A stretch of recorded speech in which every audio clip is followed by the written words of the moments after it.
Hello dear learners, welcome. We are going to discuss some literary forms. In this class, we are going to discuss a very beautiful, very famous, amazing form of literature, that is tragedy. Let, let's start with the tragedies, introduction and development. Yes, as you can see there, this term, the tragedy, is broadly applied to a dramatic piece of work of serious actions. The important thing or the important quality or the important characteristic of this tragedy is it has to be packed with serious actions. And Aristotle's Poetics belongs to 4th BC, is the great work in which he explained more about the tragedy. Aristotle is called as the guru of tragedy, and he explains some concepts, characteristics, features, some aspects of tragedy in his book called Poetics. Aristotle based his theory by referring to the only available place then by Aeschylus and Sophocles and Euripides. These were the three great tragic writers of Greek period, and Aristotle has based his theory on the basis of these three writers' dramatic works. Let's go. Tragedy definition and characteristics. Aristotle defines tragedy as the imitation of an action that is serious and also has having magnitude, complete in itself. Tragedy should be complete in itself, and it has to have a magnitude, and the very important thing is it has to have a serious actions, right? Yes. Next, in tragedy, incidents should arouse pity and fear. Not only pity or not only fear, both pity and fear inside the minds of audience, wherewith to accomplish the catharsis of such emotions. So what is catharsis? Let's see. Yes, catharsis in Greek signifies purgation or purification. What is purification? Purification of the feelings inside the mind of audience. Nicely quoted. Tragedy should relieve or exalt the audience, but depressed. Tragedy must not depress the audience. It should relieve, it should exalt the audience. Right? Aristotle calls it the pleasure of pity and fear. That is the catharsis. It should be blended with the pity and fear. That is the quality of a tragedy. It should be in it should be a pleasurable one. Again, the some characteristics continued. Tragic hero. In tragedy, there will be a hero or protagonist. He must not be called as simply a hero. He is a tragic hero because in the beginning he is very much happy, rich, and prosperous. But as the story moves on, the tragedy begins there. That is what the gist of tragedy, the core of tragedy. Yes, Aristotle says the tragic hero most effectively evoke the audience's pity and terror, pity and fear. Yes, terror. Tragic hero must be a mixture of both good and bad qualities. Yes, God will never be a tragic hero. You must know, because he has full of good qualities. But tragic hero must be a mixture of, a blend of, a pack of good and bad qualities. He almost have good qualities, but in some instances of time, situation expects him to do the bad things unknowingly, or even with the opposition of good people, he makes bad impact or bad work. That is the beginning of his fall. That is how tragedy, yes, hamartia, hero's error, what I called it as. The fall begins when he makes a mistake, that is hamartia, that is his error or mistake of judgment, also called his tragic flaw. Every one of us have tragic flaw. Every one of us commit mistakes by being the the given up, or by being the dasas of time. Yes, Next, that is how hamartia is another name. Hubris, it's a Greek term for hamartia. It's a pride or overwhelming self-confidence. This is what every heroes will become tragic hero just because of overwhelming self-confidence. You may take anyone. You may take the Satan or the hero in the Paradise Lost. That is Adam and Eve, right? That is how the overconfidence led him to a downfall, a protagonist to disregard a divine warning. There was a divine warning to Adam not to eat, not to eat. And let us take, not in the epic, let us take some examples from the tragedies of Shakespeare or someone. Yes, there was a warning in Hamlet. There was a warning not to go for in detail inquiry of about the death or the murder of his father, but he won't listen. That is how he disregard everything, and there begins his hubris or hamartia, so and so forth. Yes, that is the thing in tragedy characters continued. Tragic hero Oedipus in Sophocles, Oedipus the king, and Hamlet in the story of Hamlet, Macbeth in the story of in the drama or in the play of Macbeth. Oh, the beautiful example is King Lear, right? Amazing tragic hero he is, and Othello, beautiful. And plot, the very structure and incidents of the play that is called plot must evoke tragic fear and pity.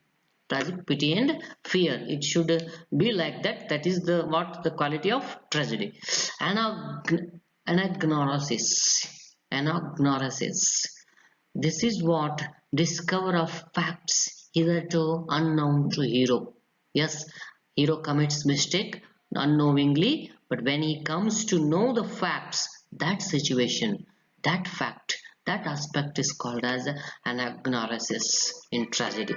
And peripeteia, reversal in the hero's fortune from happiness to disaster, until from some time he was happy, but there begins his downfall. That is how peripeteia. Yes, let us go for the next concept. Some tragedies down the timeline from the Greek until now. Some tragedies need to be named, some tragedies need to be remembered. They were medieval tragedies, simply the story of a person of high status. In the medieval period of literature, hero was always from the high status, belongs to high lord families, whether deservedly or not, brought from prosperity to wretchedness by an unpredictable turn of the wheel of fortune. Yes, all of us, in each of us, everybody's life, we have wheel of fortune. It goes ups and downs. That was there in the medieval tragedies. The Monk's Tale in the Canterbury Tales are all of this kind of medieval tragedy. Now, Senecan tragedy, written to be recited rather than acted. We have discussed about this when we were discussing Elizabethan drama. You can also know Senecan tragedy. Rules of chorus and three unities followed. In Senecan tragedy, chorus and three unities must be followed. That was followed there. English example of tragedy begins from the first tragedy of English, that is Garbock by Thomas Aquila and Thomas Norton. This is the first tragedy of English. Yes, tragedy down the line. Revenge tragedy or tragedy of blood, type of tragedy one. And the example, the tragedy of blood or the revenge tragedy, it has to have a materials of murder, revenge, ghosts, mutilation and carnage in that. Revenge tragedy should have. Hamlet is the best example of revenge tragedy, and the example is the Spanish tragedy by Thomas Kyd is the first one which inculcated or which used or initiated the Senecan tragedy tradition in England, in English. That is how the Jew of Malta by Marlowe Titus Andronicus by Shakespeare, Hamlet by Shakespeare, and John Webster's The Duchess of Malfi and The White Devil are of this prototype, that revenge tragedy. Revenge tragedies are there. William Shakespeare's great tragedies. Now we should remember these four great tragedies of William Shakespeare. Uh, if I'm not wrong, if we utter a word tragedy in English literature, these four names should come there. That is Hamlet, Macbeth, Othello, and King Lear. These are the evergreen, ever greatest tragedies written in English literature, especially by Shakespeare. Right. Richard III is also considered as a tragedy, which is called as historical tragedy, domestic tragedy, or burlesque, written in prose and presented a protagonist from the middle or lower social ranks. Let's consider the heroes ranks in the tragedies of Shakespeare. Hamlet, the prince. Macbeth, a great knight, becomes king again. Othello, again the great soldier, one of the important figure of the kings. King Lear, the king, right? In the tragedies up to the 18th century, the heroes were all belongs to social higher ranks. But when it comes to the recent tragedies, the heroes are selected from the middle class or social lower class of social ranks who suffers a domestic disaster. Yes, that is domestic tragedy. Example is George Lillo's The London Merchant, the history of George Bornwell. Yes, written by George Lillo, and we should remember 19th century some tragedies in prose. Until say 17th 18th century, if you utter the word tragedy, it has to be verse. It has to be in the form of verse or in poetry form. I may say very simple, in a poetry form.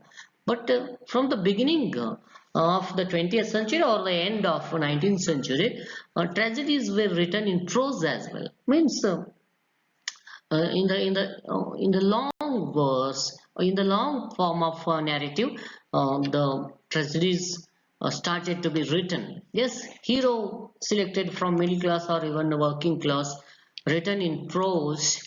What characteristics of 19th century tragedies? Henry Ibsen, a Norwegian playwright, written tragedies of this kind in 19th century. To name A Doll's House, Ghosts, An Enemy of the People. These things, these are some names of tragedies written by Henry Ibsen in 19th century. You must remember that these things are there in prose. Notable modern tragedies are Arthur Miller's Death of a Salesman. It's the story of a salesman, Willy Loman.